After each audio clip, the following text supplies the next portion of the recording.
Three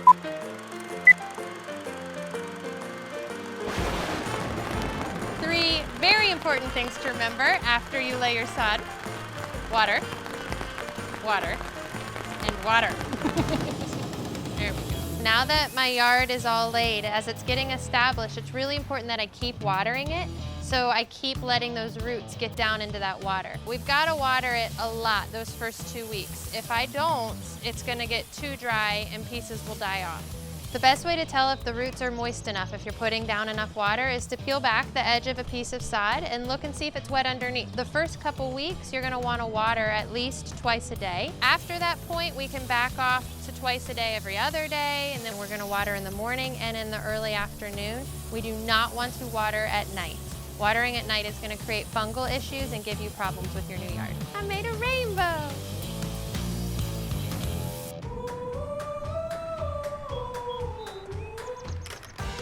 You're good to start mowing your new lawn after it's been at least a month and the yard is established. We want to have it on the highest setting possible, not take off more than 1/3 of that blade length, and I'm going to let it blow the clippings back in and mulch into the yard. That's really good for the soil and saves me some work.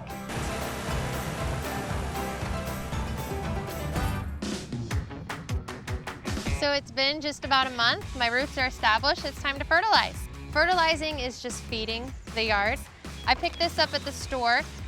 You kind of can't go wrong. Read the label, follow the instructions. Generally, it's going to be a spring, summer, fall application. And I'm really excited to use this little guy. It's got batteries, so it's going to actually spin all this for me and spread it out.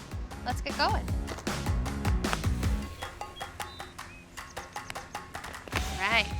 Okay, adjust it to wherever I need. Follow the instructions, just read the bag.